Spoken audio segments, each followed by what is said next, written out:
Hey everyone, welcome along to our council meeting on the 10th of February 2021, our first council meeting of the year, and I'd ask Councillor Mugford to lead us in the karakia and Councillor affirmation.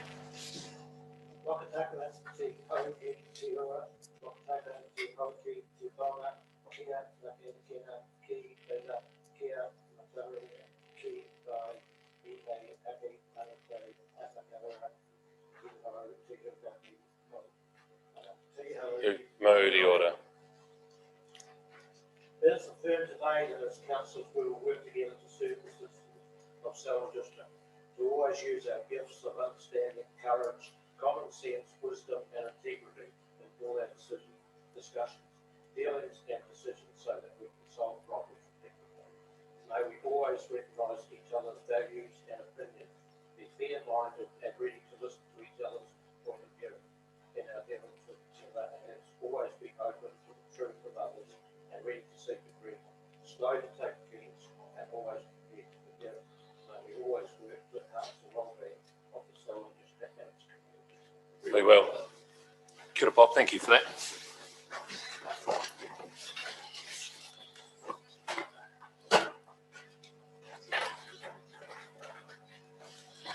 A couple of apologies for our meeting this afternoon. Councillor McInnes and Epiha are representing us at the Canterbury climate change gathering, the first one that they're having the councils across Canterbury to think about ways that we collaborate with one another. The meeting dates had been set and we've asked that they be changed to avoid further clashes on a Wednesday, but as it was the first one of the group, thought it was important that they both attend. So I'm happy to move that we receive those apologies. Councillor Alexander and Mugford. Any discussion? All those in favour say aye. Aye. Against? Declare it carried. Identification of extraordinary business. I haven't received any that's not on the agenda. No, nothing received, Mr. Mayor. Nothing from any councillor, none. Conflicts of interest that aren't already captured. Councillor Miller. I already have a standing conflict of interest regarding Central Plains Water, but wish to reaffirm that conflict of interest and has it a standing conflict. So I've spoken to the Chief Executive regarding what that might look like, and we have agreed a way forward, I guess, but we'll continue to identify it on a case-by-case basis. My view is that in a large portion of the time I will be unconflicted, but we'll take advice periodically and we'll do so. Yes, Councillor Miller. And public forum today is John Wickham. Just the district licensing, which is a regular. Standard. Thanks, Deborah. Mm-hmm.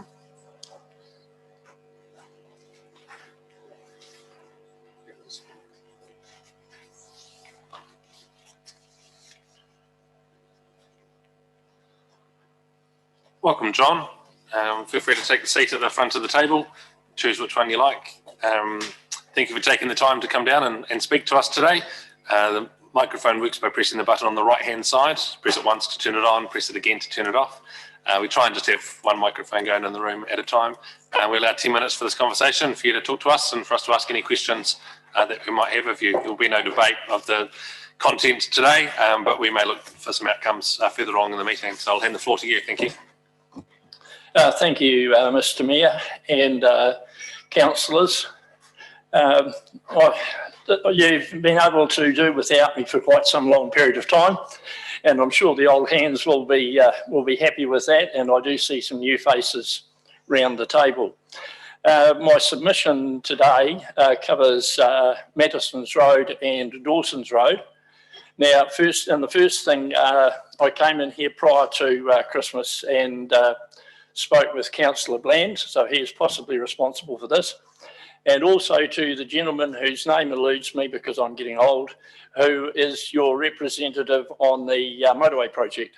Now, I'd initially come in to complain about the way the lines had been laid out at the end of Dawson's Road. In fact, they were dangerous because in order to see the vehicles coming in either direction, you had to move out beyond the delineation line, which legally would have put you in the wrong. Now, the gentleman concerned said that he was going to a meeting and he would see if he can sort it out. In 3 days, it was sorted. So congratulations to him. He obviously did what he said he could do, and he managed to pull a few strings. We've now got the lines in a sensible place where you can drive your vehicle out. Madison's Road, I see that at long last, after 20-something years that I've lived in the borough, we've had some repairs done to the side of the road, but I'm somewhat perplexed that they made such a nice job of certain sections of it, and the rest of it's been very, very piecemeal. And of course, with heavy traffic going up and down that road, which it still does, contrary to what everybody believed because of the motorway, that's the good work that they've done will be undone by the areas that haven't been completely sealed. So maybe somebody sometime could give me an answer as to why they've done such a really good job in certain parts and not in others. So that concludes my comments on Madison's Road. Now, if I can digress back to Dawson's Road again, would I be so rude as to ask for a show of hands of people who have driven down Dawson's Road since the roundabout's been put in? Thank you. Now, that is a disaster waiting to happen. When I made a submission to the consent for the quarry, it was pointed, we pointed out that, and I was among many submitters who pointed out that in fact it was dangerous. Now, those of you, of course, who've driven down Kirk Road are well aware of the fact that there's signs there precluding the use of long vehicles because of the fact that they could get stuck across the railway line. And some drivers, of course, can't read, and they do this quite regularly. We see them carked across there. The only thing they've got in their favour is there isn't a train coming down the road, or track, I should say. But this is what I'm here to talk to you about, the fact that that is an accident waiting to happen. Now, if my memory serves me, and I'm sure that councillors will correct me if I'm wrong, I think we've had at least 2 fatalities on that corner that I can remember in my time here. And I will predict that we're going to have a hell of a lot more. Now, the other day, I watched a truck and trailer unit come down Jones Road and turn into the roundabout. Now, he was halfway across the railway line and still had the back of his truck parked in Jones Road. And this is the point that I make, is that I have no faith in traffic engineers, I'm sorry, because the plans that were given, that we were shown, and I attended all of the briefings for Fulton Hogan, looked like what they were going to do, looked like it might work. Well, what they've done is not going to work. That's the first issue there, because if you're going to have upward of 1,200 vehicle movements, is what they're talking about in the long term, round that intersection, someone will get killed. And to go on public record saying that this must be a timeout on this thing. Very wise. Yeah, oh, you got a button down there. Now, the second thing I'd like to draw to your attention about the same crossing there, it's a little bit like crossing the Southern Alps, although somewhat more comfortable. There's at least 5 changes in road surface level between Jones Road and the other side of the railway line. Now, you know, in the modern well-sprung vehicle, that doesn't going to make a hell of a lot of worry. But when you start getting heavy trucks of up to 50 tonne going across that, they're literally going to rip it apart in a short space of time. So what I'm asking the council to do today is, I don't know how you fix it. I've got no smart ideas, but I think that you seriously need to look at this issue of what happens when that quarry opens. It's all very fine. You know, we know the man with the biggest checkbook always wins in resource consents. That's a quote from a friend of mine who's an expert in resource management law. But seriously, folks, this is an accident going somewhere to happen. And I know that there are many other people in their submission to that committee that pointed this out, because they can't go down to the other road further down, because that's got the signs on there which prohibit long vehicles going across it. And it amazes me that this one won't have them as well. So I think that pretty much sort of sums it up. And I'd be interested to hear from any councillors who have any bright suggestions of how we can get around this problem. I mean, we're stuck with a quarry. You know, that's a given. But what we need to do is we need to look at the transportation issues around the quarry. And you guys, the council, have got the best leverage in the world to ensure public safety. And you'll remember when I was the chair of the Whedon's Residents Association, one of our platforms that I used to always come and moan to you guys about was road safety. So I'm just moaning again as a private citizen about road safety and hoping that you'll take my submission on board and do something serious about this. It needs to happen, folks, and it needs to happen before the trucks start rolling. Thank you very much. Thanks, John. Thanks for coming in and the passion you have for the Wheatlands area and particularly traffic safety, as you've stated. We won't be dreaming up ideas today about how to fix it, so we can think about a process that might happen for us around how we would receive some information and where this could be further discussed. And I suggest that's probably at the next Transport and Roading monthly report back to council, where this could be considered and staff can bring it to the table. And also noting that some of these things are within council control, and some of it's going to be what council influence may be able to have in an NZTA project that's beyond our control.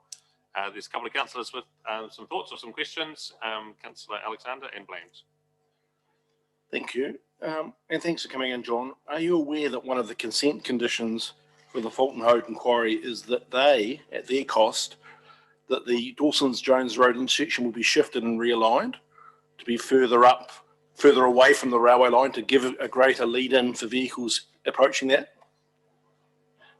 Yes, councillor, I am aware of that. As I said to you, I did attend all of the briefings that Fulton Hogan put on for the general public and got lambasted for doing it, I might add. But this was so that the local people, that I could go back to the local committee and explain to them what was happening. So even if they didn't feel like turning up, because there was limited sort of seating in the building that they had, at least they had an idea of what was going on. Yes, you are correct. They are going to change that, but still, I don't know whether you've driven truck and trailer units. I have in my past life, and you know, they're not the easiest thing in the world to deal with. And if you've got, people seem to have the opinion that the motorway will take all the traffic off Jones Road. I don't subscribe to that at all, and they say it will take it off Madison's Road. I don't subscribe to that one either. In fact, you know, we have seen an increase in traffic. I know your road counters say that there isn't, but I live on Madison's Road, and I know what the traffic flows are like from time to time. So what I'm saying is that whole idea, I believe they were going to move it somewhere down Dawson's Road at one stage. So what they actually do and when they do it, you see, it should have been done now rather than later, because then we could reasonably well ascertain by surely looking at the layout of the road exactly what was going to happen. And I would still say that there is going to be an issue of truck and trailer units turning, because they can't go any further down because of the restrictions I pointed out previously and where they can turn. So if you get two truck and trailer units, one behind the other, and if you think about 1,200, the proposed maximum of 1,200 movements a day, that's a hell of a lot of trucks in a period of time. I mean, it's not a 24-hour time period. This is I mean, you probably got it there in front of you, Mark, what the time period is, but still, it's a lot of vehicles in a very short space of time, and you've got private cars and other things travelling down there. As I've said, there will be an accident, you can put money on it, and somebody, I believe, will either be seriously hurt or killed, because this hasn't been thought through properly. And Mr. Mayor, if I could just address this comment to you, that I would appreciate it that if you can find time to send me any information that you may have to glean, you know, relating to this matter when you have your various committees. Thank you. Thank you. Councillor Bland. Yeah, just one thing, John, thanks for coming in. It's good to hear from you. I agree with most of what you've said, in fact, all of what you've said, except about the traffic engineers. I do have some faith in them. They're not that bad. But one thing I wasn't aware that you were going to be talking about the Dawson's Road, Jones's Road intersection. And last night I travelled across through the roundabout, and I was travelling north on Dawson's Road, and I noticed that the stop sign is actually behind the railway barrier arm for northbound traffic. So you cannot actually see the stop sign, which is not really a good thing because it's only just been placed there. So I think that's perhaps something that the engineers may need to have a look at. The other thing that's a problem is there's so much glare from reflective tape on the barrier arms and in that area generally with signage, you just don't pick the stop sign. And in my haste to get to work, I almost missed the intersection myself. So That's not a good look. It's just one of those things that's probably a teething problem. But generally, yeah, what you say about Madison's Road, I don't know what the right answer is, John, but it is really a bit narrow for the amount of traffic and the size of the traffic that goes down it. I've driven truck and trailer units down it, and it's difficult, particularly if you've got one coming towards you. But thanks for coming along. So thank you for the time that you've taken to present this to us today. As I said, it'll be reported back in the next council agenda pack. If councillors are okay with that being an outcome from today's meeting, we will have time to analyse it further. Thanks, John. Thank you, Mr. Mayor and councillors, for taking the time to listen to my submission. Thank you. Pages 12 through 22 are the minutes of the extraordinary meeting of the Selwyn District Council held here on the 16th of December. So a mover and seconder for those minutes, Councillor Miller, Deputy Mayor. Any discussion on those minutes? All those in favour say aye. Against, declare it carried. Item 2 is on pages 23 through 25, and it's the minutes of the extraordinary meeting on the 27th of January. Mover again, Miller and Deputy Mayor. Any discussion on those minutes? All in favour say aye. We have our items that need action and the review of community committees consultation. There's a report on today's agenda which outlines the proposed way forward. There's no other items on there.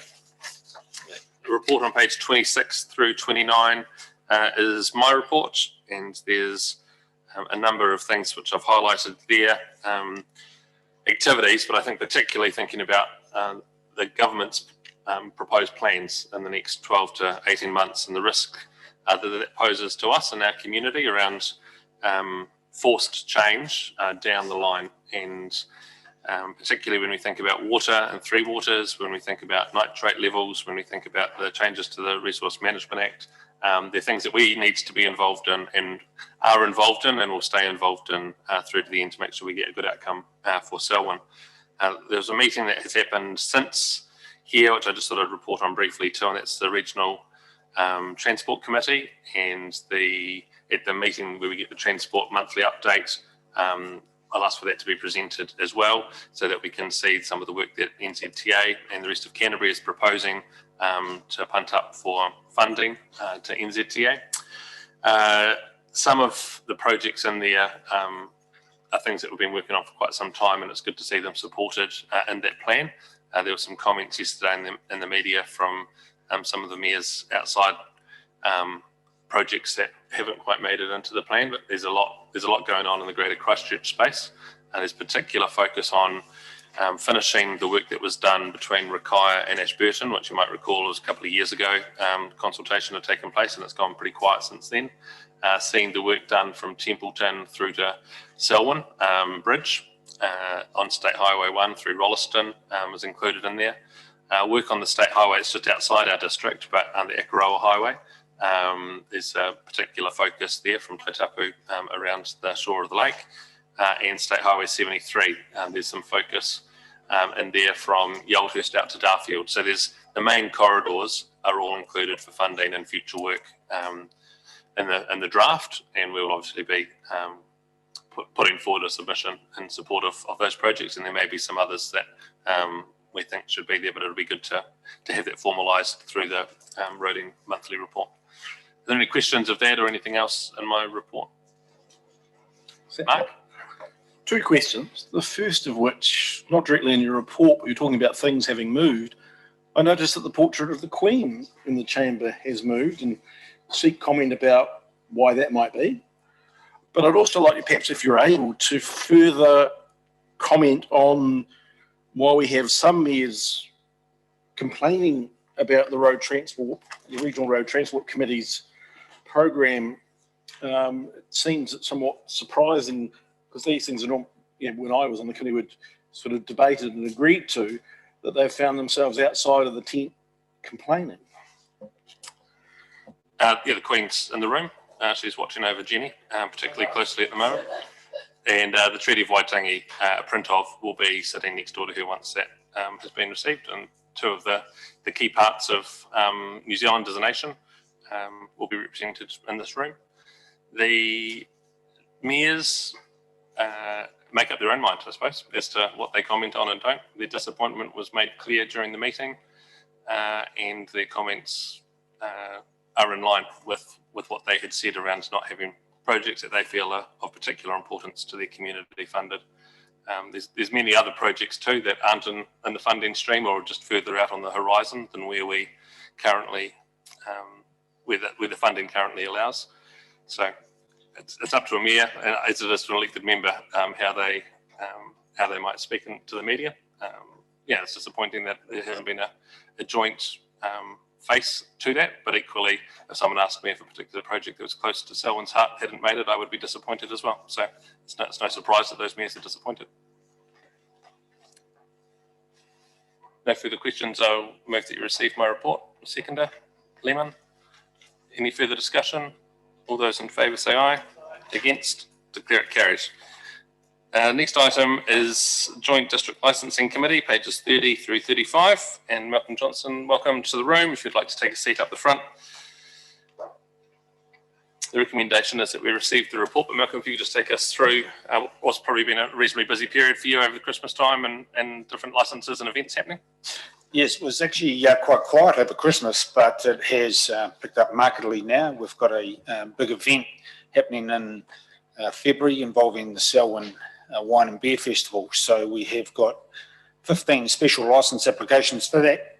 So that's been quite a lot of work to work through all those. So things are picking up really well. And licensing, by and large, is going really well. If there's any questions that you may have, I'm happy to answer any. A couple of questions. First on the, I suppose it's a beer festival, it's just probably a matter of process. So is there no way to make it more efficient where there's a blanket application for the event rather than each individual stall holder having to make an application? That would be good, but unfortunately under the legislation, every single stall holder must have their own, because they are selling directly to the public, to members of the public, they must have their own separate special licence. So it would seem to make sense if these events are going to be not just in Selwyn, but I would have thought they're quite widespread in the summer throughout New Zealand. If we could advocate to the liquor licensing to say, well, if there's an overall organising body that's prepared to take responsibility, it would seem to make sense to try and streamline the process. My second question is, I think it reflected back these last few reports about the excellent level of compliance and behaviour. Some of the, living in Lincoln with the large student body there is understanding what younger people are doing. Are we, I mean, you may not be able to answer this question, but I want to pose it to you. Is more of our problem now around drugs rather than alcohol? We seem to have a very compliant nature around alcohol, but we've got a problem with drugs, especially in youth. I was really surprised to see the amount of drug use talked about and observed at the garden party at the Lincoln University. That coming from a police background, I was really surprised about that. I didn't realise just how significant it was and how big the issue is. But Lincoln seems to have I believe, anecdotally, I'm hearing that the price of drugs is now cheaper than alcohol for a bang for buck, as it were, for one of layman's language, and that is becoming a problem. So, do we direct our energies? I mean, it's probably not in your gambit. Is there enough energy being placed from our perspective in that direction? Yeah, I believe so. I mean, I'm going to the meeting with the police tomorrow and I'll learn some further matters going on. But yeah, I was really surprised about drug use and who is involved in drug use. I was quite surprised. And just touching on the cost of drugs, I'm hearing methamphetamine, for example, is cheaper than cannabis. So, yeah, we've got some issues as a community and as a society. Thanks for your time.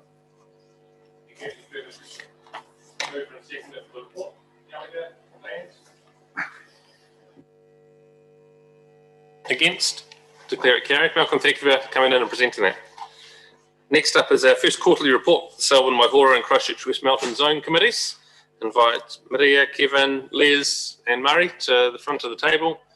And yeah, thank you for coming and presenting to us.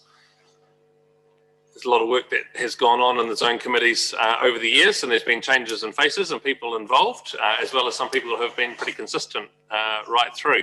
and this is a way of reporting back to councils as part of, I guess, a refresh of what the Canterbury Water Management Strategy is doing, its organisation, and its support for the continuation of zone committees is making sure that both the regional council and district councils are briefed and fully involved in what's going on. And there's a report in our agenda today for some direction to the two zone committees that cover Selwyn.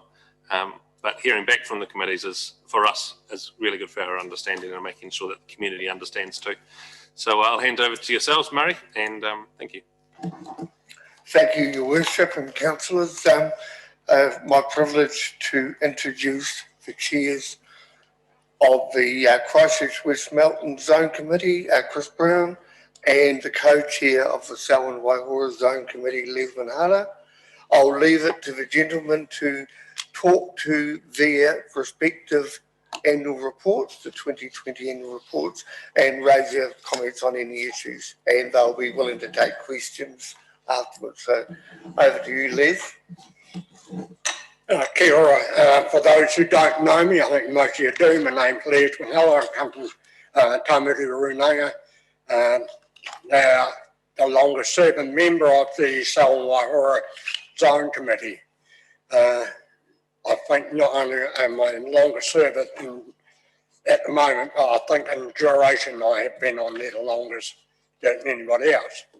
I'd like to, at this stage, I'd like to thank the Mayor for coming yesterday to highlight us on a couple of subjects that we needed good information on was the two new regulations that come through from central government. Has helped us a hell of a lot, Sam, and I thank you very much for coming.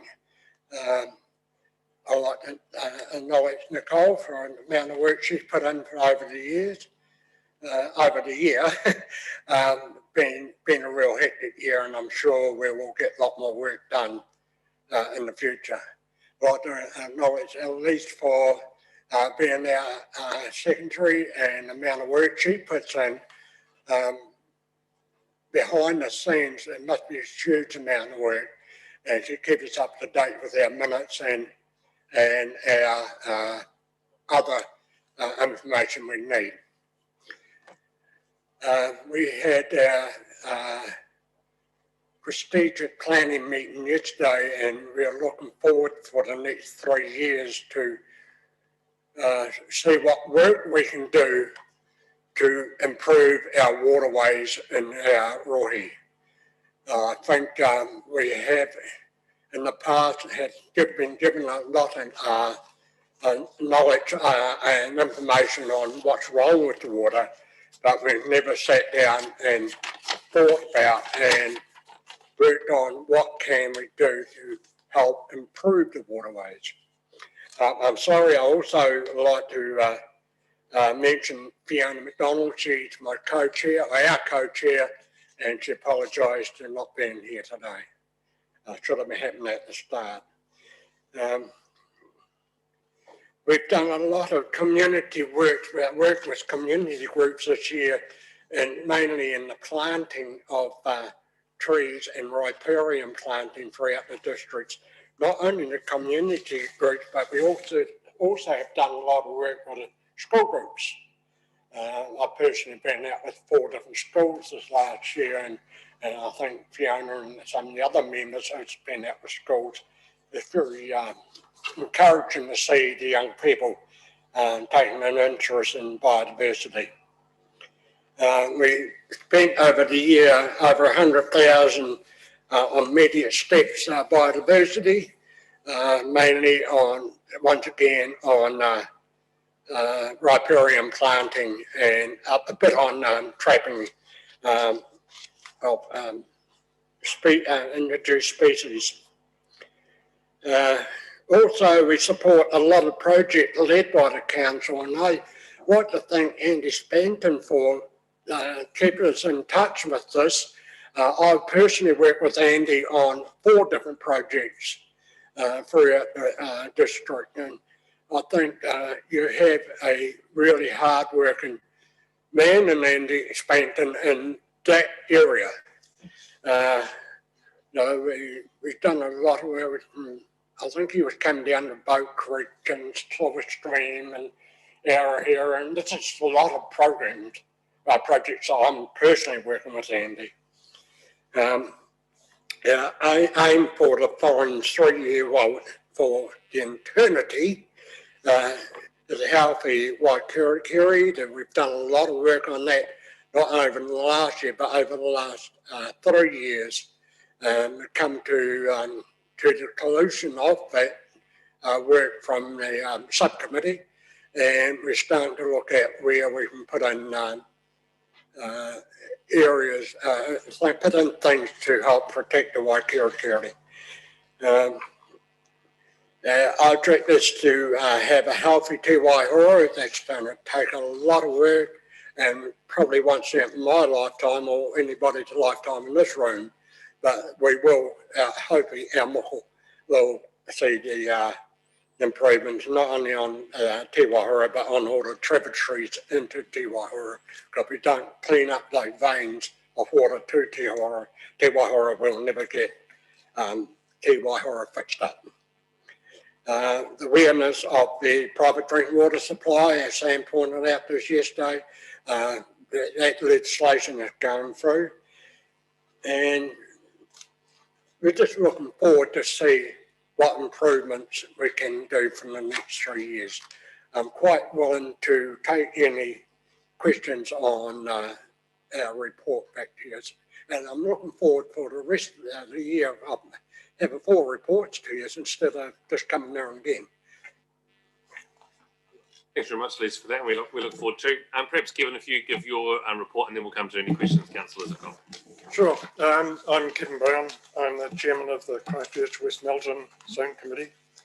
Thanks very much for the opportunity. This is the first time I think that the Christchurch West Melton Zone Committee has actually reported to the Selwyn Council, so it's really a big first. A couple of things which aren't in the report that you have. Firstly, the Zone Committee was very sad to see the passing of Evan Smith, and I'm sure you've all heard of Evan Smith since the last report.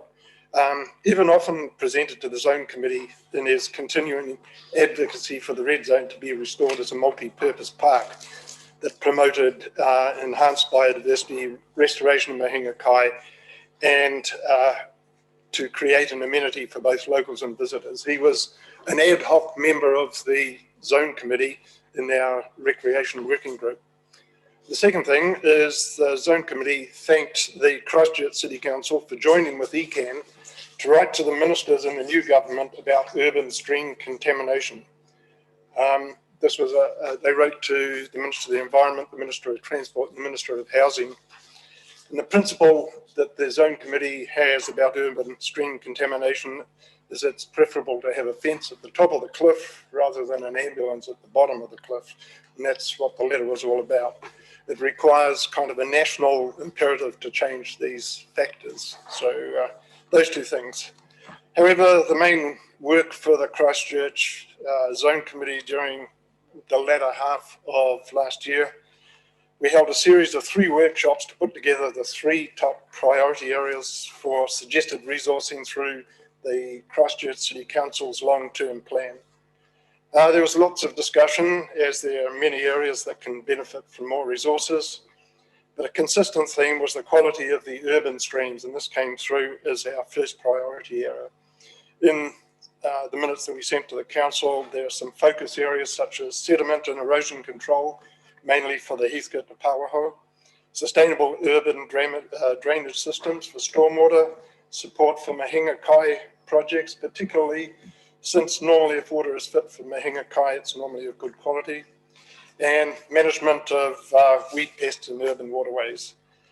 And management of remaining wetlands, remembering that a large proportion of what is now Christchurch City was once wetland. Long-term plan alignment with Avon River Green Corridor and other projects. And we also had to sneak in something for the groundwater use and conservation in Christchurch City, which has the highest water use in all of New Zealand. And the groundwater is under constraint, really. The second priority was the preservation and improved outcomes for dryland areas.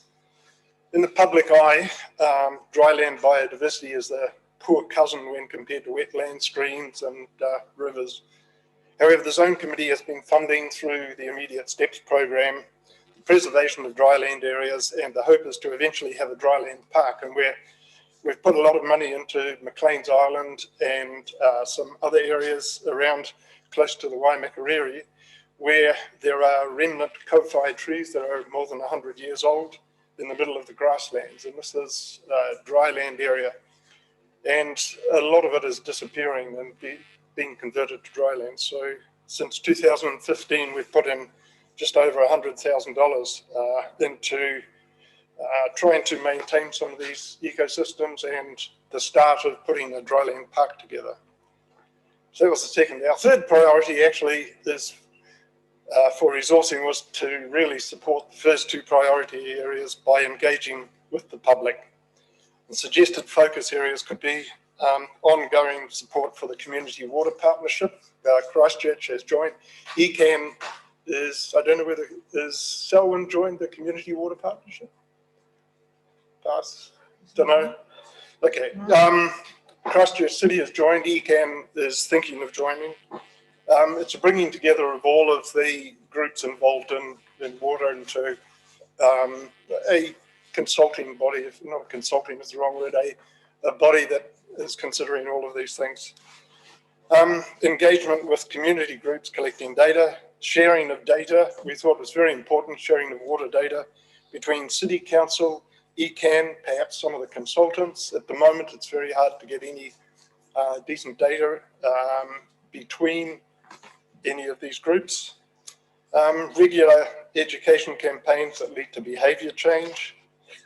And the Zone Committee itself tries to do some of this stuff, but we have 6 community members and 380,000 people to try and educate. It's a bit of an uphill struggle. We have a presence at city functions like Meet in the Middle, World Rivers Day, Mother of All Cleanups. But in many of these instances, it feels like we're preaching to the choir. So we see a framework for the council to actually take over and promote this education campaign. The Christchurch West Melton Zone Committee is different to many of the other zone committees in rural areas where there's a real sense of community, whereas in Christchurch City there is not quite that real sense of community where everybody gets together down the local hall. So we thought that as the education was very important. Zone Committee has a working group for Cashmere Stream and Port Hills. This particular working group has been very active during the year and recently presented to ECAN Council. A highlight of this working group is the recent completion of stage 4 of Cashmere Stream replanting. This has been going on for 6 years. They've been working in the Cashmere Stream, and this is the upper reaches of the Opawaho, and it's spring fed, and there's been lots of planting, riparian planting, and it's finally completed after all this time. There are a number of proposals that went to ECAN as a result of that working group. The last quarter of 2020, the Zone Committee had 7 projects for funding from the Immediate Steps program. This is biodiversity. 4 of these projects were also receiving funding from the City Council. Finally, just right at the very end of the year, I attended a community meeting for the Water and Wildlife Habitat Trust, and they put together a group to look at collaborative partnership between the landowners and all the various agencies to protect the unique biodiversity in the Otakaikino catchment. And this was a novel one, in that the council was not involved, and the Zone Committee was actually not involved in this, but it was the Water and Wildlife Habitat Trust had got together, and the Zone Committee were invited along. So that's it. Happy to answer questions. Thanks, Kevin. Cheers for the report. Deborah, yes. Thanks very much for the report. Look, I've got 2 questions. One is around water races, and the perceived biodiversity of water races, and just to let you know that we actually have, as a council, agreed, it seems, to have established a working party to look at the closure of the Upper Ellesmere water race system. And I just wonder whether, as a zone committee, you have had briefings or been in contact from our council staff with regards to that report and the closure itself. That's one question. The answer is no. No, we've had no communication. No, and that decision was made a couple of years ago to close, 3 years ago, didn't it? Yep. To close that system. It's not a matter for current consultation. Okay. Also, Selwyn has not been informed of any, but I have been through the room and been involved in that. Okay, that's fine. My next question is around, you talked about private water supplies, which just triggered a thought with regards to central government and the way that they're looking at the 3 water reforms. And one of those reforms is management, I guess, of private water supplies. But I understood from a monitoring point of view, if it was an individual, it was your responsibility, but one or more, it suddenly became a group responsibility, shall we say. There's uncertainty around that scenario as to who's going to be responsible for monitoring their own private bores, especially in the rural community. Have you got any information on those proposals? The answer is no. I actually live on the lifestyle block and have my own bore, so I am very keen to find out. I am a chemist, so I analyse my water the whole time, and we don't actually drink it. So, You don't drink your water. Can I ask why? the nitrates go up and down, and a lot of the time they're over the limit. And it's another story which can take a long time to tell. That's fine. That's fine. Which brings me probably to my third question, and it is 2 to start with. Oh, sorry. It is. Well, I'm going to trigger this one. It is around nitrate. It is around nitrate. Fire away. And when I was actually on one of the zone committees, we had presentations on the nitrates, as you are well aware, Kevin, with regards to what's in the post, shall we say, with regard. And I just wonder, is there any working parties or sharing of information of actually getting a full picture of the nitrate readings within Selwyn, up and down, and what effects they will have on the biodiversity of the contributaries, especially the fish life and insects? Just curious, has any work been progressed or is being progressed from ECAN with regards to that, supplying that Just data? before I answer, we know that there's a huge amount of work being done on understanding the nitrate situation, the monitoring of all community supplies, meeting all of the standards for safe drinking water that the Ministry of Health have put out to us. But we also know that rising nitrates is a problem for us in Canterbury, and that, as you said, Deborah, a lot of it's in the post, and it's a legacy issue around decisions that have been made before our time.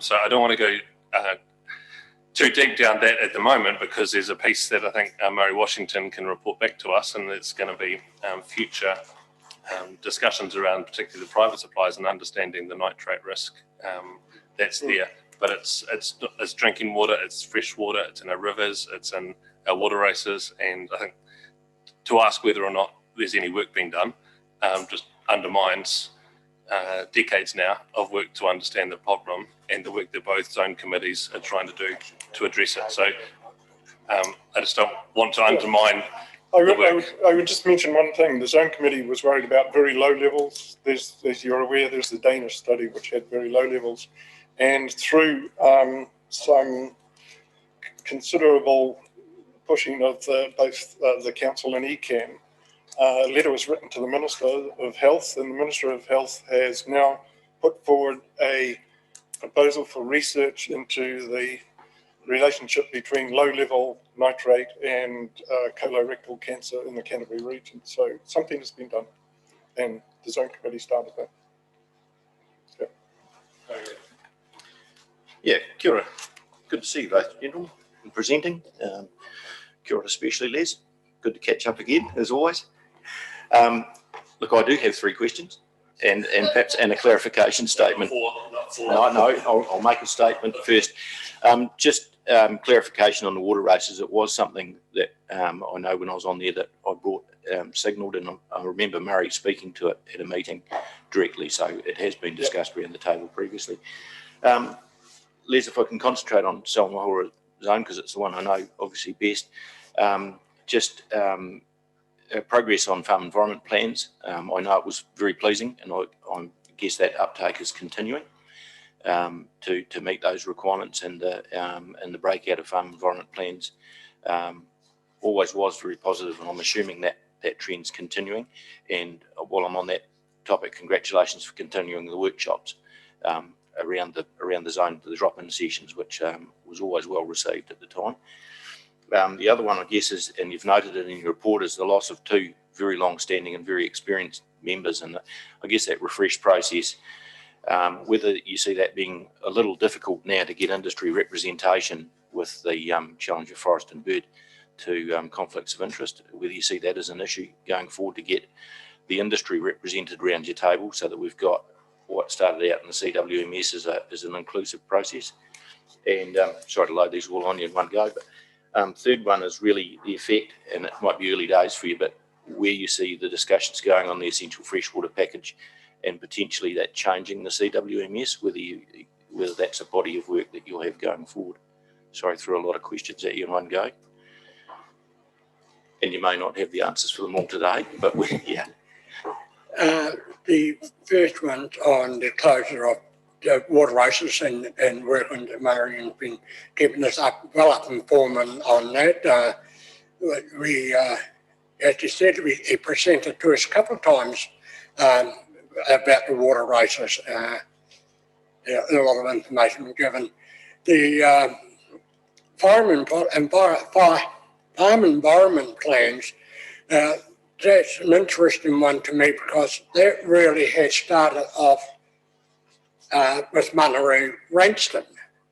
Now, he did a lot of work on himself, mainly around the culture land around Te Waihora. Now, that's expanded to Kaumata Core, which has three staff working, one in North Canterbury, one's Central Canterbury, one South Canterbury. And that's where that environment plan sort of really came from.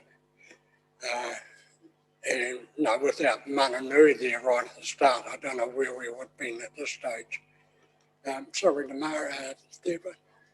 Just the committee representation, Les, the replacement of those 2, essentially, you know, from the farming industry, yeah, so to speak. Yeah. Well, I keep that voice in there. You're confident we can still get that voice heard? I really don't think with the legislation changing with conflict of interest, it's going to stop very many people coming on to the committee. I think at this stage we don't have any farmers on with Ron and Ellen retiring.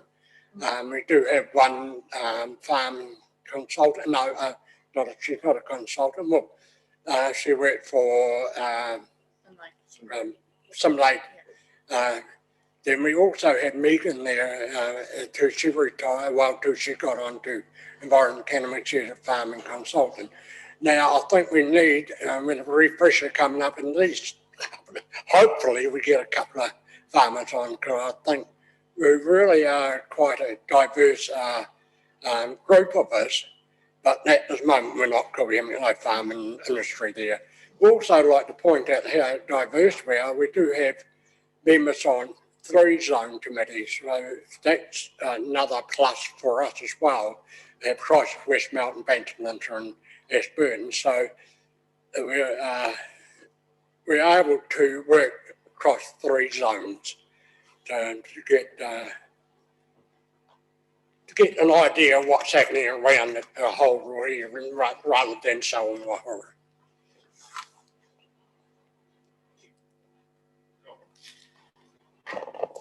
Oh, thanks for that, and thanks for you guys coming to talk to us. And I was actually just wanting to follow on, was actually talking about the refresh process. So yeah, it's been good, Murray and your staff is talking further about it, is that we do, and we took, there was 3 people who've now left the zone committee over that time. So coming up for this refresh, there's definitely 3 places that are there. So when in your community, looking at your networks and stuff like that, you might want to have words to people that you know that might be interested in being on the zone committee. Will be in the next few months that they're looking to ECAN to go through that process, and it would be good to have a diverse range of people who are putting their names forward for these roles, because they are important, and it's good to have a range of people sitting at the table representing the different areas of our communities. Thanks, Kevin and Les, for coming in. I guess firstly, I just want to say thank you to you and your committees, because you do, sometimes it can appear to be a thankless task in the water community, but I know there's a lot of great work done by the committees, both now and in the past.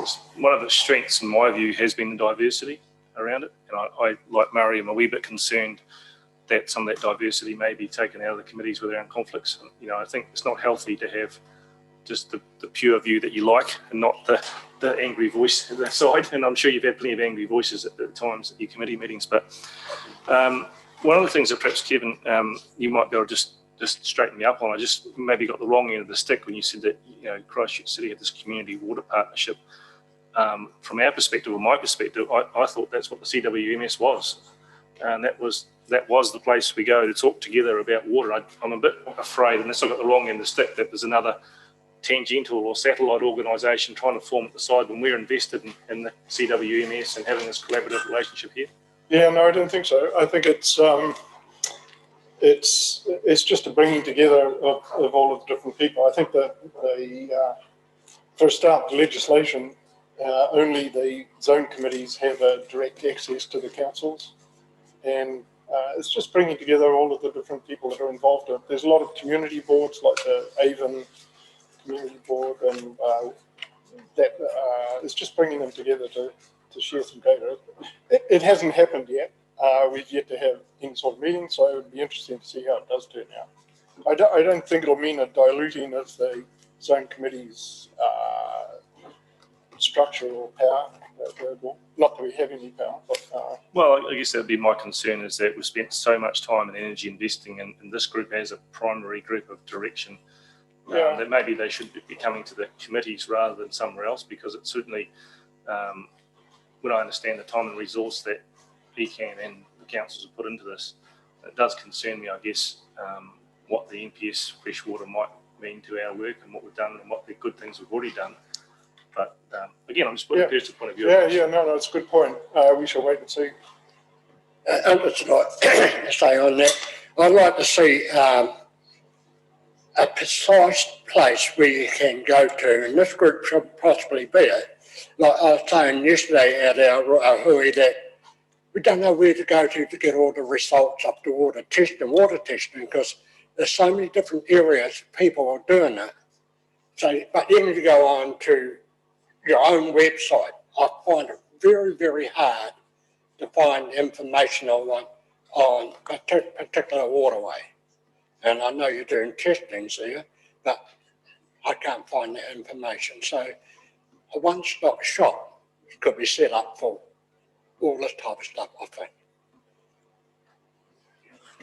I agree totally, but I just think that should be the CWMS or ECAN rather than a satellite group. That's all I'm concerned about.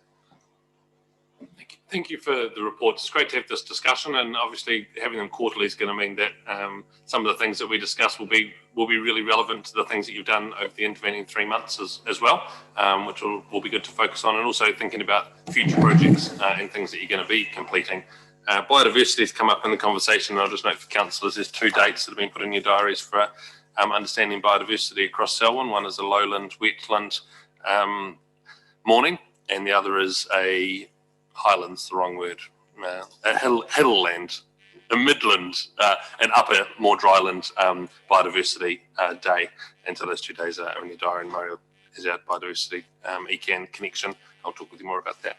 But that's looking forward to some of the things we'll be doing, and would welcome either or both of you attending that day as well if you're interested. Murray? Yeah, thank you, Sam. I just want to apologise. I'm a bit remiss. I should have introduced Maria Goodwin, who's the zone facilitator for Selwyn Waihora, who is the absolute glue that keeps the committees together, and also an apology from Shelley Washington, who's the newly appointed zone facilitator for Christchurch West Melbourne. There's a reciprocal, we report back from time to time to the zone committees with what we're doing as well. So that information sharing, if it's, we don't obviously do as much for Christchurch West Melbourne because their involvement's a bit less, but we will probably look to make that a bit more formal in the future so that you're all aware of what we're doing as well. Thank you. Mover and seconder to receive the reports. Nicole Reid, seconded Deborah Hassan. All those in favour say aye. Aye. Against? Declare it carried. Thank you, Kevin and Liz, for coming in. You're welcome to stay for the next item if you'd like, because we're just about to discuss our letter of priorities too. So the next item is on pages 53 through 79. It's the Canterbury Water Management Strategy Review. There's 2 items here to discuss. It's around the endorsement of our priorities and a letter of shared priorities from both Christchurch West Melbourne and to this Christchurch West Melbourne and Selwyn Waihora Zone Committee. I'll get Murray just to touch on the paper, but there's one particular sentence in there that we would like inserted, which focuses on well-being and ensuring that the decisions made focus on all 4 well-beings, as that has been the framework that we've taken for all of our funding and project decisions through our long-term plan. Murray. Yeah, thank you, Sam. As a requirement under the Canterbury Water Management Strategy Review, we're required, as with our partner councils, to sign up to a letter of joint priorities, shared priorities, which we will present to the Zone Committee. Quite difficult to write a letter of shared priorities without getting all the council together at one stage, but ECAN priorities are on page 54, the bottom of page 54. Karianga, Wahitanga and Mahinga Kai, ecosystem health and biodiversity and recreational amenity targets. So they were shared with each of the councils. Christchurch City then met, and as Kevin mentioned, their key area of priority was public awareness and engagement. So we're third cab off the rank. So we will, depending on what you resolve today, we'll take those back to the other parties and hopefully we'll get agreement. Otherwise, we have another round of discussion. And talking to Nicole and Sophie about bringing together what we presented at a workshop back in October, what resonated to us from the last council discussion or strategy session was the need in identifying around the Freshwater 2025 priorities that our priority is that the other well-beings of this district are not forgotten as we look towards the environmental outcomes. So in the recommendation, we put together that, and I'll read this out, just that in supporting the need to meet CWMS 2025 targets, Selwyn District Council acknowledges the need to provide for viable communities and the overall social, economic, environmental and cultural well-being for the district, and notes that all zone committees need to be aligned with those well-being. So what we're saying is everything's connected. It's not, we cannot have environmental outcomes at the expense of people who live, work and play and so And the rest of the recommendation is quite logical in terms of adopting these terms of reference. Thank you. Is there a mover and seconder for this? Thank you, Malcolm and Mokford. Any discussion? Councillor Miller. A range of points, I guess, that I'd like to talk about. I guess we brought it up in the last portion of our questioning was really around conflicts of interest. I think we're looking at page 60 and it says a minor change has been made to the code of conduct to remove the detail of the exemption of conflicts of interest. I understand the rationale behind doing that, but I am concerned that it will decrease the amount of diversity at the table. And if you look at the membership of that group, one of the strengths was that you did have an interest, that you did bring a point of view, whether it was an urban point of view or a rural point of view or a fish and game point of view. And we seem to have just hived off one portion of the diversity and left other people with interests who are at the table. So I am concerned about that and wish to note that. Making sure that when appointments are made, there is a transparent process. I think that's largely covered in some respects, but it's a quite opaque way of doing it.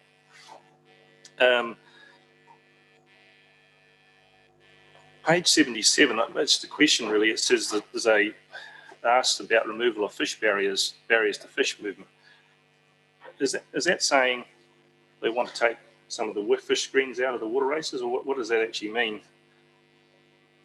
Reducing the number of fish barriers in the zone. We've spent millions on putting fish screens in, hundreds of thousands. So I just need to understand before we sign up for this, what does this actually mean? Because that is clearly a concern.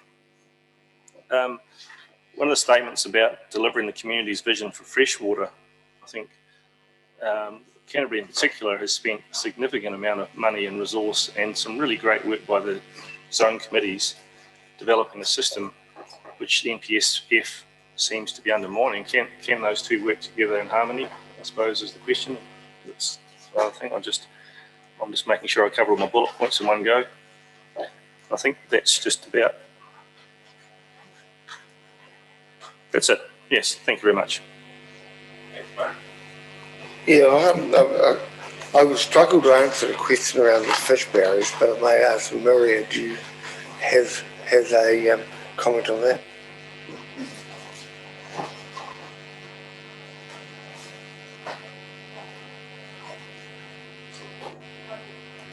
Yes, so that's in the letter, that's in ECAN's suggested priorities to the zone committee. I haven't brought up my own copy of that, but it means the fish passage barriers, so it's not the fish screens or anything, but there's quite a lot of streams throughout the whole of Canterbury where fish have trouble getting up, and that's one of the CWMS targets. So I can definitely go back and make sure that the wording makes sense, but it's about where there are barriers to fish getting up specific streams. Could those zone committees please look at that and try to resolve those issues? Just on that basis, I mean, it's probably throwing a grenade at you, but native versus introduced species, I mean, is that something that's on the way because you've got this trout that are predating on native fish species? Is that a no-go subject, or is that a subject that you'll be addressing?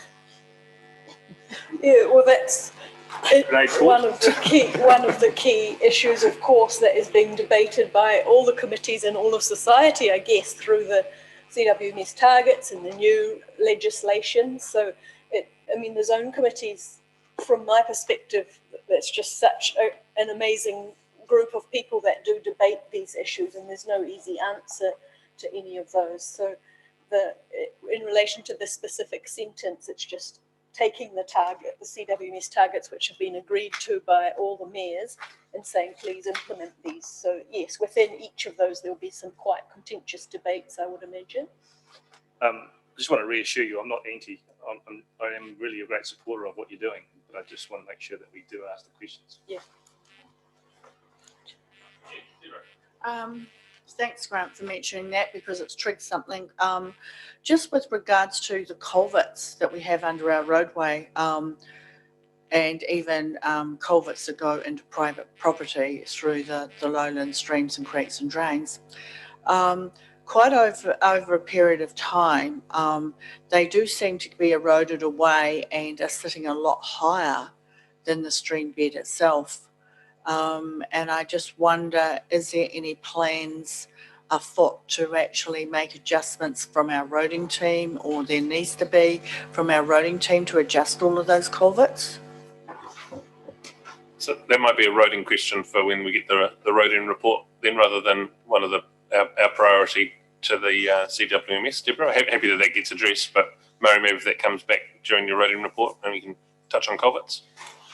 I will just say as well that all of the zone committees are just in the process of receiving all these priorities, including the one that you've signed off today.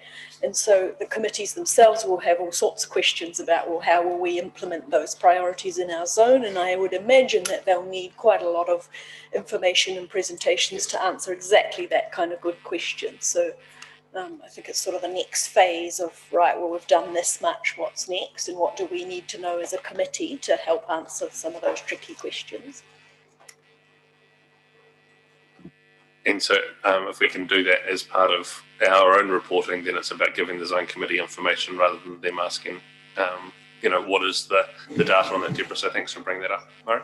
Yeah, I just want just to clarify, your concern about the levels of culverts, is that to be preventing fish passage? Yes. Sorry, one last note I had, and it's probably a difficult question for you to answer, but I think it's important to ask is, are we actually paying you enough for the work you're doing? Because remuneration does seem quite poor sometimes for the amount of hours, but you may not feel comfortable asking it, but now's the time to actually put it on the table and say, well, actually, the hours I'm doing are not being, and I know there's an element of public interest and public good that you're doing, but we expect a lot sometimes for, yeah. And that would be the opinion of most of your members. You're happy to, yeah. Okay. Thank you. I don't want you to go away worse off than what you started. Thank you. So it's been moved and seconded that we endorse these priorities, or this priority. Any further discussion? All those in favour say aye. Aye. Against? Declare it carried. Thank you to the three of you for that.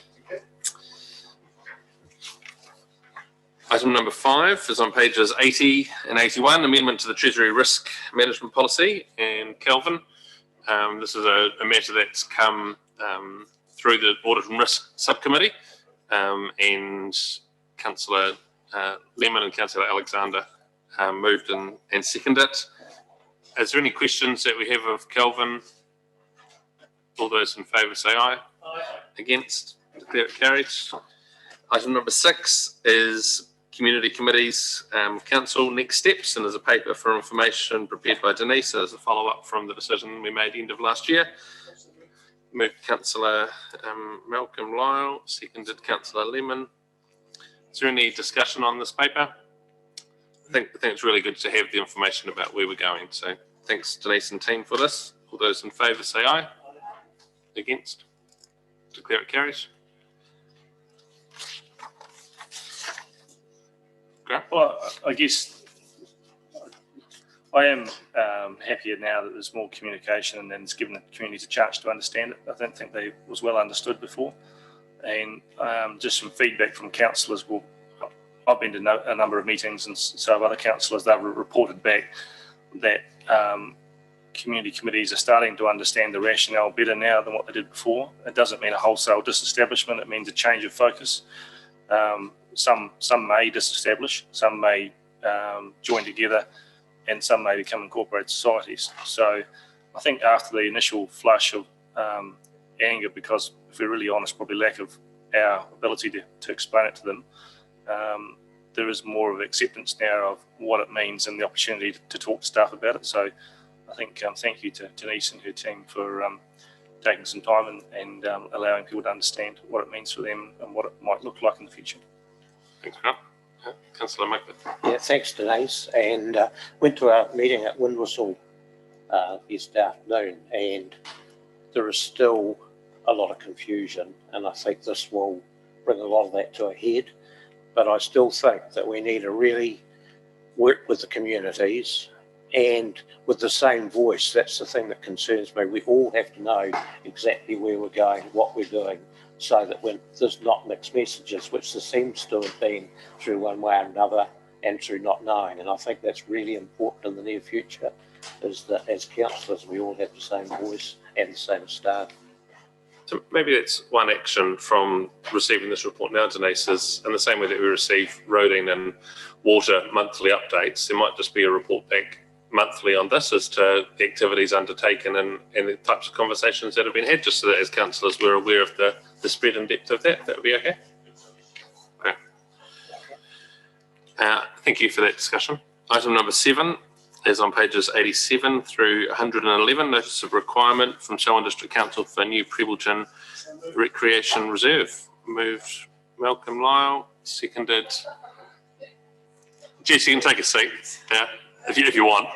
Is there a seconder? Oh yeah, Grant Miller. It's 3 motions to continue on a work stream that's well down the track. Is there any conversation? All those in favour say aye. Against, declare it carried. Thanks, Jess. Rob's hoping that the next is just as quick. Moved Mark Alexander.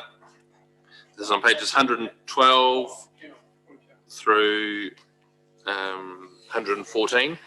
As it's a matter that's due for it's a matter that involves the district plan review, and so those that are commissioners are appointed to that space best sit back from the table. So Councillor Bland has moved and Sorry, Sam, did this person request it be in PX, or are they happy for it to be in public? Us. Sorry, what was the question? That it's a PX matter, not a... I just wondered for the sake of natural privacy, whether that should have been in PX, to be honest, rather than a public. Grant. Yeah. I actually wonder whether it is appropriate to PX it, to be honest. Yeah, I think, my advice would be that it should be, yes. Thank you. We'll hold the debate in PX, but just note that this paper's already been circulated publicly, and the information is available. Yeah, but any discussion will have in PX, so. Any discussion on PX. So welcome back to the table, everyone. Robert will just come back to this at a later time. Item number 9 is pages 115 through 118. Yes, actually, those members will stay away from the table for this discussion. So moved. Councillor Miller and Councillor Lemon, move and second. That we received the report on submissions, retrospectively confirm our submission point. Any discussion? All those in favour say aye. Aye. Against? Declare it carried. Now we'll welcome back those members. Thanks, Rob. Dartford Kiwi Wastewater Working Party updates. There's a report to receive and make public the information that's here. Moved Councillor Miller, seconded Councillor Lyle. Any discussion? Councillor Alexander? Yeah, I think it's worth noting the same comments that I made in our workshop, that I was disappointed in the consultant's report that they identified an intersection that doesn't exist. And more importantly, the recommendation contained in the report that there be no odour control or management at the end of the gravity line, the intersection of Alsbury and Two Chain Roads. I found that really disappointing, and continue to find it disappointing, that I think odour control along a sewer pipeline is in fact very important.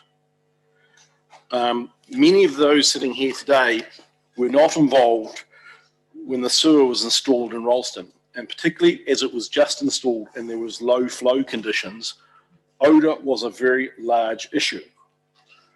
And you didn't have to live next to the pipeline, you only had to pass near a vent to understand the issue that it was. And whilst the pump station that'll be at the intersection of Alsbury and Two Chain Roads doesn't have many residents next to it, it is actually an area that has a lot of people passing by it. It's north of the Burnham Army Camp. So in a northeasterly wind, odour from that area will be blown over the army camp. It is an area which has a large number of runners, cyclists, and other people passing. So I think that we should not lightly discount the need for odour control along this pipeline, particularly as in the early stages when the flows may be low, and that will be the opportunity for the contents to become odoriferous and potentially unpleasant.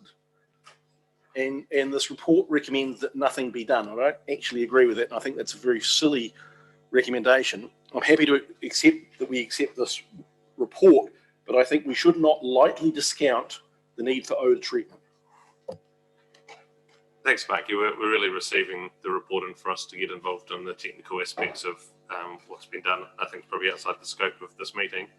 Note that this is a matter for public consultation through our long-term plan, though, and I imagine there'll be a number of submission points on the control of odour, because everyone along that pipeline route will be thinking about exactly that point. So you'll welcome that feedback from the community. Also note that a lot of the information that's in here will be part of the long-term plan consultation, which will include some of the maps and some of the timing, which is in here tentatively at 24-25. So still 4 or 5 years out from now, although the major piece of work and the decision to put a pipeline from Darfield to Rolleston must be concluded by March 2022 to meet DIA's funding and our commitments to that funding. Sorry, I didn't see who was next. Murray. Lemon or Hassan? Murray? Yeah, thanks, Sam. I guess just reiterating again, following on from Mark's comments he made in the workshop, page 120 in the history background, that while there are currently no measurable environmental or public health impacts, it's actually incumbent on us to ensure that we don't wait until there are to solve that issue. I think that's an important statement to make to the larger community, that it's incumbent upon us to ensure that we protect that environment. We've just had reports from both our zone committees where we impose quite strict requirements upon landowners to meet nutrient discharge requirements. We know we're discharging into receiving an environment. The fact that we can't currently measure an impact does not mean that there isn't one. So I just wanted to make that point.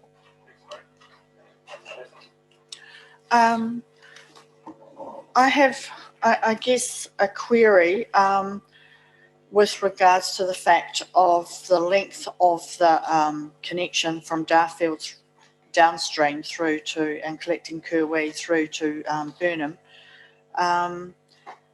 Has there been any comparison with this option or the option that's been put forward to us with any other long distance rural effluent piping?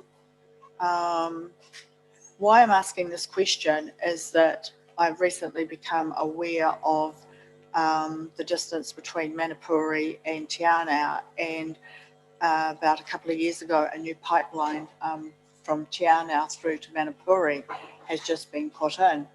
And it was interesting to note that the design actually seemed to have a pumping chamber every 300-400 kilometres.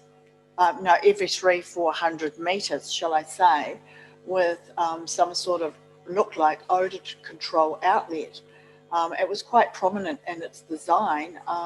And I just wonder, have what Becca proposed actually been peer reviewed or looked at with other agencies or councils in their design for these long pipelines? I'm just I guess the question is the design site specific? Is that what you're saying, Deborah? Murray?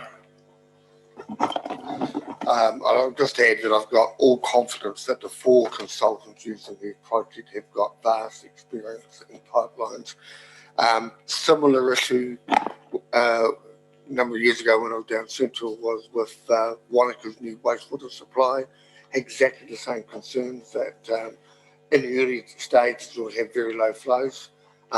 That's what the engineering does, is to take control of that issue, and that follows on from the comments that Councillor Alexander made as well. So I have no concern at all that this won't be a well-engineered project. Thank you. Councillor Miller? Just to add to that, I think the difference that Councillor Hassan's seeing there is topography. We are blessed with having a downhill run. And they're talking about a multiple terrain up and down, so that would the need for pump stations. So if you were to geologically or geography ask for a perfect way to pump sewage, we've lucked it here in Selwyn. Well, one of the other things that's part of my thinking is how we add value to the pipe that's been dug, and thinking about a recreational bike track that if we're digging up good dirt and we're about to put dirt back on top and then seed it, is there another option with what we put as the top surface and enable a recreational track to go alongside? It's outside the scope of the current project and we can't delay the project beyond our commitment to March 22, but just thinking about how we might add value to something when there's diggers already on site to come up with an outcome. Councillor Lyle. Yes, if you're looking at adding value, I'd be putting a fibre optic cable along the route of it as well, releasing it to all colours. Thank you. It's been moved and seconded. All those in favour say aye. Against? Declare it carried. Item number 11 is on pages 227 through 236. Water services updates. Elaine and Murray, and Alex is in the room as well. Okay. A couple of recommendations, but we'll let you run through the report and then we'll come to the recommendations. Thank you, Your Worship and councillors. Apologies from Water Services Delivery Manager, Water Services Asset Manager Murray England, who's feeling particularly unwell today, and he very much regretted not being here to present the last report, which has been a significant piece of work on his behalf over the last year. So we will go through, just highlight the key points in a tag team approach. We don't intend to go into detail because I think most of it's quite explanatory. So starting off, today you've received the Darfield to Kirwi wastewater options report. That essentially is the business case to go into the LTP, and that's the issue there. The Ellesmere wastewater treatment plant, which will also be a topic in the LTP, probably in more of an early stage. Noted on page 229 that we will be bringing back a separate report in the next 2 months on the Ellesmere wastewater treatment plant options. I'll now pass on to Elaine who talk about compliance. So I think last time it was asked for a summary of where we are with our compliance across the board. So we'll start with wastewater, and it's within the table, but just at all of our wastewater treatment plant sites, we're currently either compliant or actively have a project in place working towards compliance. Castle Hill is an example of that just now. I'm happy to talk through any queries on the table or anything else if anyone has any questions on wastewater in general. Anything on wastewater? I think it's great to see the compliance table there and know that we're on track with the one that we know we need to meet and everything else is compliant. So thank you. So the next item is potable water. So this section is, again, mainly as read. Just the first section is continue on about the water services bill and the submission that we're looking at making. So just to say, if you have any comments that you want to be considered, please can you send them through to myself or Murray England, and we'll make sure they're included in the council report. And then one addition to the potable water section, we just thought it would be prominent to touch on the lead issue given the situation we've got in Dunedin at the moment. So and that happened in the period between this report being drafted and presented today. So just as an overview of where we are as Selwyn, we undertake chemical sampling of our source water supply annually. And the next one is actually due for the end of February, the end of this month and March. So we'll present those results when they come through. But historically, we haven't had any issues with lead, although there's been a very minute or trace that you can find. It's nowhere near the maximum allowed value, or even half that. So we will continue to sample for lead and we'll present the results as they come through. And we're also going to do some additional sampling within our networks just to check that there's not an issue there. So if you have any questions on that, happy to answer them. At the same time we're testing for those, is that when we do a test for the nitrate levels? Yeah, so we do a whole suite of chemical tests. They're all available on the website to have a look at, or I can send you through any details. Okay. The other quick question I have is it has occurred to me that as we move through the summer period, it might be useful to have in this report indication of at least the average groundwater levels for our community wells, because that often gives a heads up around pending issues. Where we've had dry winters followed by dry summers, the groundwater drops away and it's an indication we're moving towards potential restrictions. So I'm just wondering if, as an addition to this reporting, we could have a table of sort of average groundwater levels so that we have an ongoing comparison of of what the environment is like. Yes, we could add that. I don't think groundwater levels is much of an issue as it was 4 or 5 years ago when we had particularly dry 3 years in the catchment. This summer, and we've still probably got February, rest of February, early March, was sometimes the highest consumption of water area because basically your lawn's really starting to dry off. It follows a consistent pattern. You get a hot day, use a lot of water. 9 o'clock at night, if everybody wants the water, it self-regulates, the pressure drops. There's a limit because we obviously do not want to have to over-invest in water supplies to meet instantaneous demand one day of the year. So the community has been really good. I think they've listened, but we are still, because of the growth in the district, we're still seeing every year slightly higher maximum takes.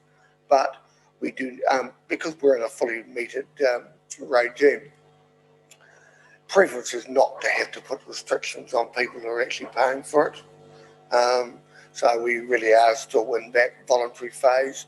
And if you look around at other districts, I think put a pat on the back, we're doing pretty well actually in that whole water demand area. But it will become more important in the future, particularly as the costs increase.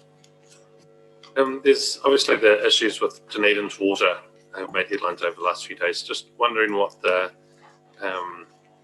likelihood of us not knowing something or something going wrong within our system based on our current testing, and whether or not there's the opportunity to maybe change some of the places that we test, so that we would be picking water up from after a different set of pipes, and whether or not there's some areas where you think some more regular testing would add value for community comfort around the amount of effort we're putting in to make sure that our drinking water is safe and that we don't have these surprises in our systems, noting that their system is completely different than ours, but still would like that assurance. Yep, so currently the testing regime's in line with the water safety plans and what's been agreed with the drinking water assessor and the DHB. We're definitely open to looking at additional testing, whether that needs to be more regulated from the source, which is what we currently do, or network testing. We will definitely do network testing this time around as well, and probably from those results that we'll start to make a plan from there. Thank you. And in here you've noted the Hororata going over the consent in Hororata over 2 24-hour periods. There's Hororata sort of come up before around capacity. I know there's a question in the current long-term plan around that. But it's the rural supplies where when something seems to go wrong, the fixes can be quite tricky. The location of pipes doesn't help that. But there's a lot of stock that rely on this water, and the Hororata supply and the Melbourne Hills supply seem to be two that every year give us trouble. And particularly note the Melbourne Hills issues over summer this year have meant that stock have been without water for quite long periods of time without us necessarily knowing about it. And just wondering about our testing or measuring of water automatically as it enters farms, so we know what flow rates are really happening at the end of our pipes rather than waiting for tanks to run dry and to have to reactively being told when water is no longer flowing out the end of our pipes. It's a summer demand issue. It's a capacity of our pipes problem, and it's through the Melbourne Hills. I think to measure in real time the water flow at every property would require quite an investment in smart metering. And there's a couple of elements to here. One, the schemes are quite obviously so long that you, as you say, you get a break when you have something wrong with the system, you can lose water. There's a requirement of people, of course, to have storage for 3 days. We don't see a lot of complaints, but what we have seen is the comments back about we've got a theoretical limit on our water, on how many units we can sell, and that sometimes they're not all taken up. So that's one of the reasons why we're applying for additional consent. That just gives us a bit more ability to actually sell more units, and obviously certain part of the renewal process, in particular the dry Acheron, they are looking at renewals in the next year to actually improve supply. And we had quite an interesting discussion at Woodville last night about those issues and about people. What we did identify, and when we ran a survey to say, do you want more units or do you want to sell units? No one wanted to relinquish units. So obviously we're providing units at a price that people want to pay. So that's good news. Yeah, we don't need, I'm not suggesting smart meters on every take, but if at the end of each line in our network, we're able to know whether there was actually capacity in the network to supply what people are paying us annually to be provided, we would know whether or not it's happening ahead of time rather than just waiting for the end. We'll have a look at that. Thank you. Yep. Councillor Miller and Lemon, sorry, and Tassin, I didn't see who was first. I think I'm really pleased that you've been proactive and actually thought about looking at our water supplies, about what leads and contamination there might be. Much as I know we love these meetings, there might be a very limited audience to what you've just said. So I'd really like either a media release or an internet posting or both, just reinforcing what you've said to us that the wider community can know relatively fast.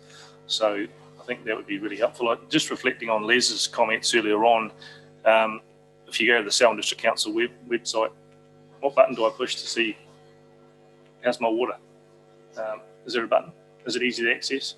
Is it quite easy? So those kind of things will be front of mind for ratepayers and their own water supplies at the moment. So whether it's just a temporary button on the website or whether it's a long-term solution, I think that'd be well worth looking. Yeah, thanks.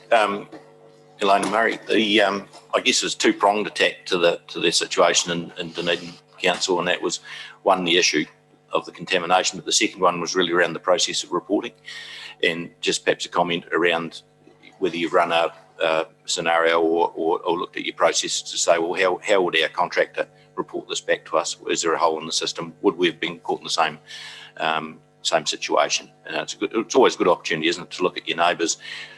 Fortunately not us, but to look at our neighbours and say, well, what would we learn from this situation?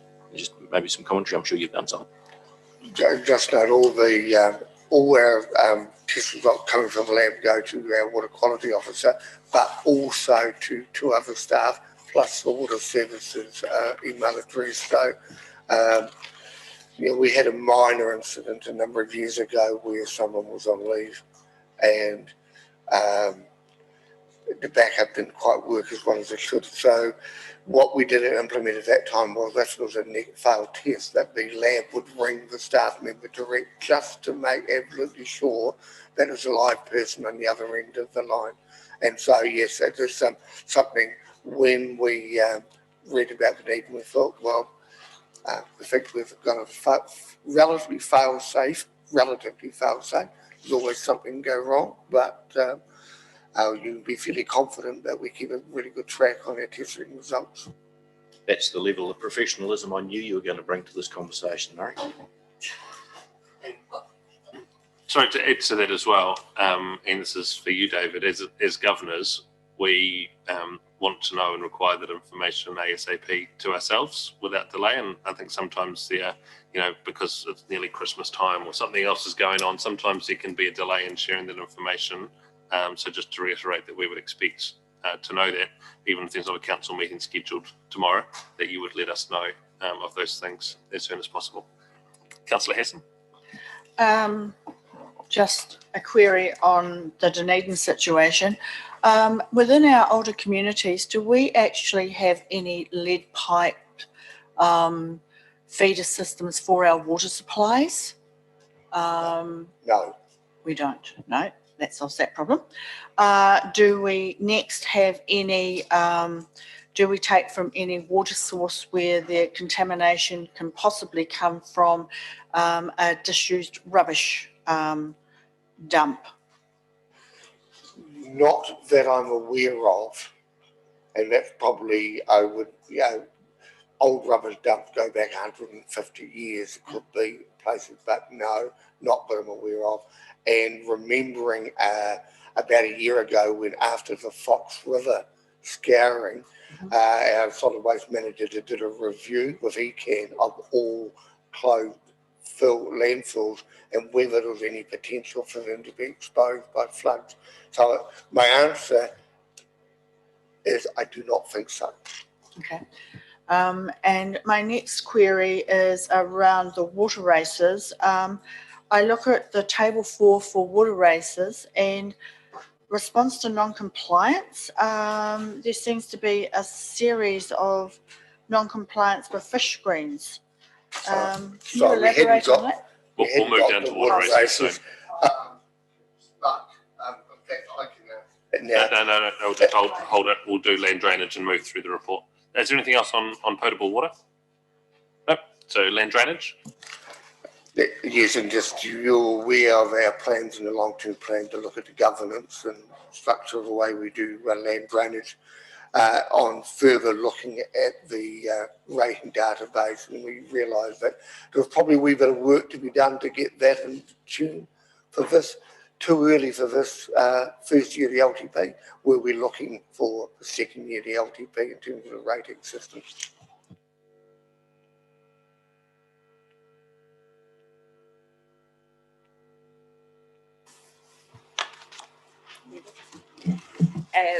So just a quick summary. So we've got some construction photos in the report to show the completion of the Leaston bypass, which stage 3 finished at the end of December, just prior to Christmas.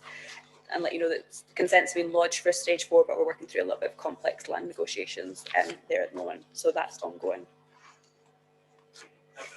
Yes, stormwater compliance. I'm just intrigued that ECAN's requested for 3 of our schemes that we resubmit the stormwater management plans. I'm just wondering if there's a comment about why they needed them resubmitted. What were they looking for? Look, I can't comment on detail, but we've been going through stormwater management plans for a number of years, and to be fair, we have found it'd be quite complicated with the change of staff that we're having to deal with, and we're getting there quite slowly on stormwater management plans. So perhaps a follow-up email can be sent explaining quite why there was these out of the list of stormwater management plans. I was just intrigued that these 3 were the 3 that were requested for further work, when I would have thought perhaps some of the other larger urban townships might have had more of an issue than these.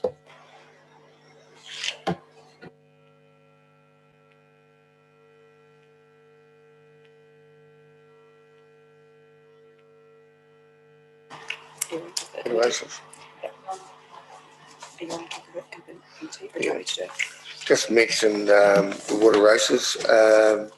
Obviously, there's discussion about the closing up of Ellesmere water race, and there's still some legal issues to sort through there. In terms of compliance, you probably are aware that the requirements for putting fish screens in was 10 years ago, and this council was quite proactive in actually budgeting and starting that process. At that stage, there was no standard for fish screens, and council worked in conjunction with ECAN and others on actually trying to identify best practice in terms of fish screens. We completed the works, and then they had some different views on some of the operation of fish screens. So we're still in slight abeyance on getting across the line with the regulatory authority on the compliance around some fish screen matters, even though we've invested significant amounts of money in good faith and on best practice at the time.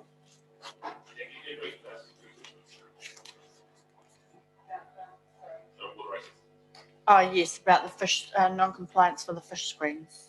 Table 4. You've just actually, I think, explained it, the fact that we put in fish screens which we thought were going to be compliant and now they're not compliant, so. That might be a fair assumption. Thanks for that, and it is good to see these compliance statuses for each of the sections. And just following up about the fish screens, because I see that SDC has submitted a response to ECAN February 2020. Have we followed that up at all as to where they're sitting, or are we just leaving them to come back? Because that's a year ago now. So we've been working closely with ECAN on this SCURS one. I think the ECAN preference is to work through that one, and then the others should follow. But we have been following up and working with them through it. Thank you. On water races, there's a piece within our proposal today that's appointing people to a subcommittee. Do you want to touch on that now?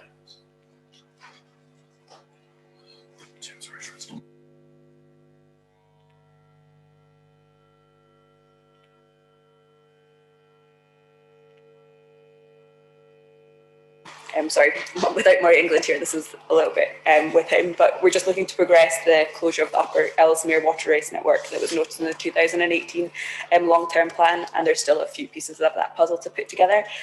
So it's proposed to put together a working party to help drive the process, and including public consultation.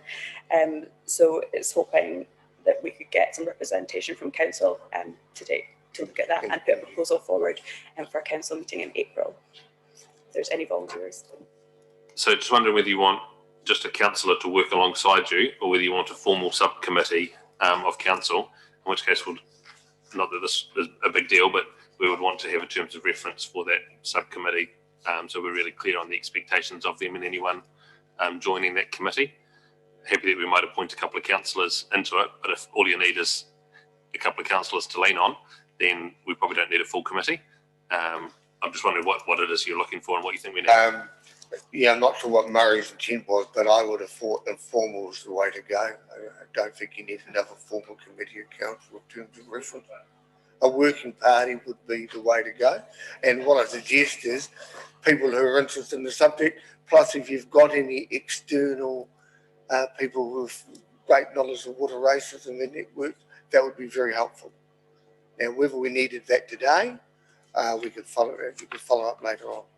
We'll appoint the councillors today, but there may be those councillors need a bit of time to think, and there may be other ideas. And again, rather than debating that in public as to whether or not names coming up today is going to be the right fit for the committee, we'll deal that in a PX later if you need us to formalise who those people are going to be.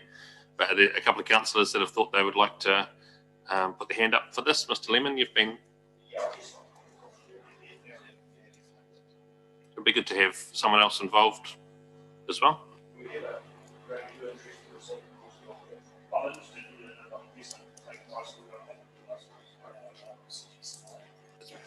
It's probably cleaner if you're not involved, Grant, but I'm not actually sure of the exact nature of the agreements in place with the CPW. What about Nicole as part of the, Zone committee. So, in his absence, I'm sure Shane is interested in whether it being a local matter, and if we leave it to the local council, Shane and Murray, for the expertise that you bring, being the two members there, are councillors happy with that being the outcome? Yeah. Great, thank you. If anyone else feels like they'd like to be updated or be involved, as we said, it's a working party, so it's not a formal committee of council. So with the addition of those two names and the recommendation, I think the rest of the recommendation can stay the same with the removal of the word committee and the replacement of working party. Are there any further points you'd like to address us on today, Mario or Elaine? Yeah, I'd just like to take the opportunity to note the work that's gone in from both our staff and particularly the finance team in terms of meeting both the quite major requirements of the DIA information request and also the Canterbury Review information request. It's been a significant amount of work at the time of the year when people are trying to look for a break and have a holiday, particularly Alex over here who's led the process, and Kelvin's team, which is have been brilliant in terms of getting the information through on time. The other one is just an update where we're at with the stimulus project, and that's all tracking along quite well and in terms of program. And the first quarterly report will be submitted, if not today, will be submitted tomorrow to the DIA. So that's the only items we had to raise. Thank you. Mover and seconder for the report, receiving and the amendments that were put up. Thank you. Councillor Lemon. Second, Gallagher.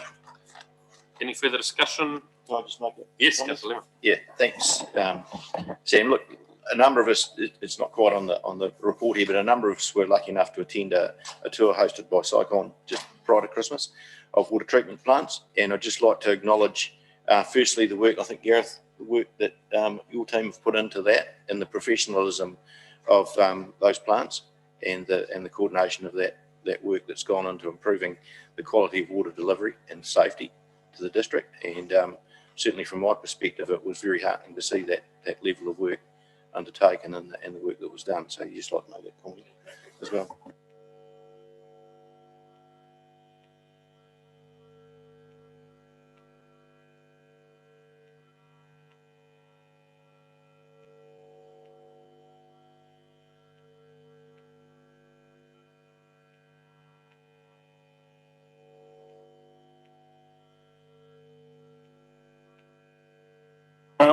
Point of order, Mr. Mayor. Before we move to that, we normally go back to considering the item raised in public forum, if there's any follow-up. Sorry, I did that at the time, Mark, that it would be presented back to the roading annual report that will be monthly report, which will be on the next report they bring to us. And at the time, the councillor said they had an issue with that being the follow-up. So I didn't think there was a need to do that now, but if there's something different than that you'd like to propose, happy to hear. No, I'll just further note that I've circulated to all councillors in Mr. Ward a map from the Selwyn District Council consent conditions on the Royden Quarry, which shows the realignment of Jones Road, Dawson's Road intersections that the consent holder has to do before operating the quarry, and that will address some of Mr. McKim's concerns also about the railway and the state highway roundabout. Thanks, Mark. And that could be included in the minutes or in the report for next fortnight's time for the roading report, so that other members of the public can get more easily access it. I'm sure Mr. Washington said that it's available and may include it in his report. Apologies, I wasn't in the room when Mr. McKim spoke, so. Don't worry, 2 or 3 of your staff were, so we've got some notes. The next is resolution to exclude the public. Moved Lyle. Great, seconded Bland. Any discussion? All those in favour say aye. Against? Declare it carried. And we'll adjourn the meeting for 15 minutes and start again at 3:05.